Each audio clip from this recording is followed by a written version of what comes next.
ప్రశ్నిస్తే జైలు అని చెప్పిండ్రు అంతే, డిఫరెన్స్ నథింగ్. రైట్. వెంకటరెడ్డి గారు మీరు చెప్పండి, ఇప్పుడు లగచర్ల ఘటనకు సంబంధించి రైతులకు బేడీలు వేయడం అయితే సంచలనం రేపుతోంది, మరి ఏం చెప్పదలుచుకున్నారు మీరు వెంకటరెడ్డి గారు? ముందుగా మీకు అలాగే జీనియస్ ప్రేక్షకులకి ప్యానెల్ ఉన్న మిత్రులకు నమస్కారం. లగచర్ల ఇష్యూనే యాక్చువల్ గా బాధాకరం. ఎందుకంటే అంతకుముందు ఏదైతే ఫార్మసిటీ తీసుకొచ్చి అక్కడ రైతుల భూముల్ని మరి దీంట్లో ఫార్మసిటీకి భూములు ఇవ్వాలని చెప్పేసి ఏదైతే ఎక్వైరీకి వెళ్ళారో కలెక్టర్ కానీ వాళ్ళు ఆ టైంలో వీళ్ళ మీద ముందు నుంచి కూడా ఒక ఇష్యూ ఎప్పుడు కూడా ఒకటి బయటకు వస్తా ఉంది. ఏంటంటే అక్కడ ఎక్సర్సైజ్ చేయకుండా, రైతులతో మాట్లాడకుండా, మెప్పించకుండా, ఒప్పించకుండా రైతుల భూమిలో లాక్కొని అక్కడ ఫార్మసిటీ ఫార్మా క్లస్టర్ తెద్దాము, అక్కడ పెడదాము అని చెప్పి చేయటమే అసలు ఫస్ట్ ఇంపార్టెంట్. ఏంటంటే అక్కడ ఒక ఫెయిల్యూర్ కనపడతా ఉంది గవర్నమెంట్ దగ్గర.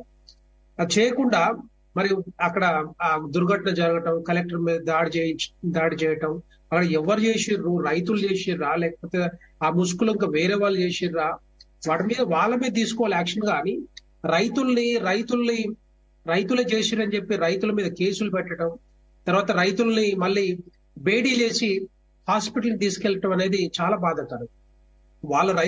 అదే రైతులు వాళ్ళ భూములు కాపాడుకోవడానికి మరి ముందుకొచ్చి వాళ్ళు చెప్దామనంటే వాళ్ళ మీద కేసులు పెట్టి ఇలాంటి చర్యలు ఇది హాస్పిటల్కి తీసుకెళ్లేటప్పుడు కూడా బేడీలేసి తీసుకెళ్లడం అనేది చాలా మంది ఎవరు కూడా ఒప్పుకోరు. ఎందుకంటే రైతులు కష్టపడి మనకి రోజు ఏదైతే ధాన్యం కానీ లేకపోతే ఇంకేమన్నా ఏదైతే ఆహార పదార్థాలు ఏదైతే పండిస్తా ఉంటారో ఇవన్నీ కూడా రైతులే కదా. రైతుల్ని ఇంత బాధ పెట్టడం అనేది మనం ఎవరు కూడా సహించారు. చెప్పాలంటే తెలంగాణ ప్రజలు ఎవరు సహించారు.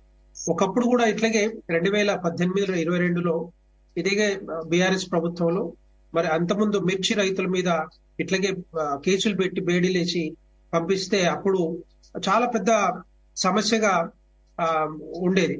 సో దాన్ని అన్ని ప్రతిపక్ష పార్టీలు కూడా వ్యతిరేకించాయి.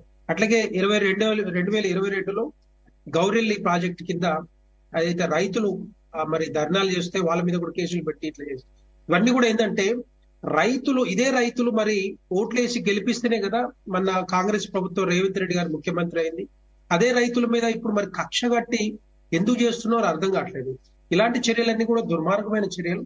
వాళ్ళు చేసే పనులు చేయకుండా, చెప్పినవి కంప్లీట్ చేయకుండా వాళ్ళ ఇష్టం వచ్చినట్టుగా. అంటే నేను ఎందుకు చెప్తున్నా అంటే రేవంత్ రెడ్డి గారు ముఖ్యమంత్రి ఉన్నారు, ఆయన దగ్గర హోమ్ మినిస్టర్ ఉంది, ఆయన కంట్రోల్ లేకుండా, ఆయనకు తెలియకుండా ఇలాంటి చర్యలు ఇలాంటి చేస్తా ఉన్నారంటే పోలీస్ వ్యవస్థ ఎక్కడ పోతుంది, లేకపోతే జైలు శాఖ ఏం చేస్తున్నారు ఏంటి వీళ్ళకి తెలియకుండా ఇంకా వేరే వాళ్ళు ఏమైనా కంట్రోల్లో తీసుకున్నారా అని అర్థమవుతా ఉంది. ఎందుకంటే ముఖ్యమంత్రి గారి దగ్గర హోమ్ మినిస్టర్ ఉంది కాబట్టి డెఫినెట్ గా కంట్రోల్ ఉండాలి. ఇట్లాంటి రైతులను ఎప్పుడైతే ఇక్కడ బయటకు తీసుకెళ్లేటప్పుడు జాగ్రత్తగా హాస్పిటల్ తీసుకెళ్ళి ట్రీట్మెంట్ ఇచ్చేటప్పుడు బేడీలేసి తీసుకెళ్తారండి ఎవరన్నా? ఎవరు చేయరు ఇట్లాంటివన్నీ కూడా. అంటే తెలంగాణ సమాజానికి ఏం మెసేజ్ ఇద్దాం అనుకుంటున్నారు? రైతుల్ని ఈ విధంగా బాధ పెట్టడం అనేది, రైతులకు ఇవ్వకుండా చేయకుండా మీ ఇష్టం వచ్చినట్టు చేస్తామంటే ఎవరు ఊరుకుంటారు ఈ రోజుల్లో? ఏ ప్రభుత్వం, ప్రతిపక్ష పార్టీలతో పాటుగా తెలంగాణ ప్రజలు ఎవరు కూడా మరి ఒప్పుకునే పరిస్థితి ఉండదు. సో ఇవన్నీ కూడా ఏంటంటే ఇప్పటికి కూడా బేషరతుగా రైతుల మీద పెట్టిన కేసులన్నీ కూడా ఇమ్మీడియట్ గా దాన్ని మాఫీ చేసి అవన్నీ కూడా క్లోజ్ చేసేసి రైతులు ఇంటికి పంపించాలి. జైళ్ల చుట్టూ ఆ పోలీసు స్టేషన్ల చుట్టూ తిప్పించుకోవద్దు. వాళ్ళ బతుకనియండి. వాళ్ళంతా గిరిజనులు. పాపం హీరియా నాయక్ అంటూ గిరిజనుడు. ఆ గిరిజను మీద ఇంత దుర్మార్గమైన చర్యలు చేపట్టి జైళ్ళలో పెట్టి రకరకాల బేడీలతో తిప్పడం అనేది తప్పు. ఇది అంతా కూడా డెఫినెట్ గా భారతీయ జనతా పార్టీ దీన్ని సమర్థించదు. ఇప్పటికైనా రేవంత్ రెడ్డి గారికి ఒకటే సూచన ఏంటంటే ఇమ్మీడియట్ గా ఈ రైతుల మీదకి పెట్టిన కేసులన్నీ ఎవరన్నా ఒకవేళ ఒకరిద్దరు ఉంటే వాళ్ళ మీద కేసులు పెట్టుకోండి. ఎవరైతే దాని వెనకాల ఉన్నారో, ఆ సంఘటన వెనకాల ఉన్నారో వాళ్ళ మీద కేసులు పెట్టుకొని తెచ్చేసుకోండి. కానీ ఈ రైతులు ఎవరైతే ఉన్నారో, ఇంతమంది రైతులు, ఆ రైతులందరినీ కూడా బేషరతుగా విడిచిపెట్టి వాళ్ళ మీద ఉన్న కేసులన్నీ కూడా క్లోజ్ చేయాల్సిందిగా మేము డిమాండ్ చేస్తా ఉన్నాం. దాంతో పాటుగా ఎందుకంటే వీళ్ళంతా కూడా ఏంటంటే రాష్ట్రంలో తెలంగాణ రాష్ట్రంలో పోలీస్ వ్యవస్థ కానీ ఇవన్నీ కూడా కంట్రోల్ లేకుండా పోతా ఉన్నాయి. ఎక్కడ ఇన్సిడెంట్ జరిగినా కూడా, ఏదైనా జరిగినా కూడా దాన్ని ఇంటెలిజెన్స్ వ్యవస్థ ఉంటది, లేకపోతే పోలీస్ వ్యవస్థ ఉంటది, రకరకాల అడ్మినిస్ట్రేషన్ ఉంటుంది. ఇవన్నీ కూడా ఏం చేయకుండా, ఎక్సర్సైజ్ చేయకుండా ముందుగా ఇట్లాంటి అన్ని చర్యలు చేపట్టడం వల్లనే ఇట్లాంటి ఇష్యూస్ జరుగుతా ఉన్నాయి. ఇవి జరగకుండా ఉండాలంటే ఒక సమర్థవంతమైన పాలన రావాలి, సమర్థవంతమైన పాలన సాగించాలి. విజయోత్సవాలు కాదు చేసేది, మీరు ఇచ్చిన హామీలు కానీ, వాగ్దానాలు కానీ, రకరకాల 400 హామీల పైన ఇచ్చారు. ముఖ్యంగా 6 గ్యారెంటీలు అమలు చేయకనే రైతులంతా బాధపడతా ఉన్నారు.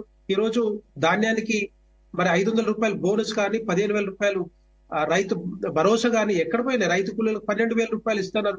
రైతు కూలీలుగా ఓట్లేసి గెలిపించారు. అదే మహిళలు కదా 2,500 రూపాయలు ఇస్తా అని చెప్పితే మరి వాళ్ళు ఓట్లేసి గెలిపించారు. తర్వాత వృద్ధాప్య పెన్షన్లు డబుల్ చేస్తా ఉన్నారు, 4,000 రూపాయలు. ఎక్కడ పోయినాయి ఇవన్నీ? ఏం చేస్తున్నారు? ఎన్ని రోజులు ఇచ్చి? సంవత్సరం అయింది. ఇది విజయోత్సవాలు మీ చేసేది? విజయోత్సవాలు కాదు, ఇవన్నీ కూడా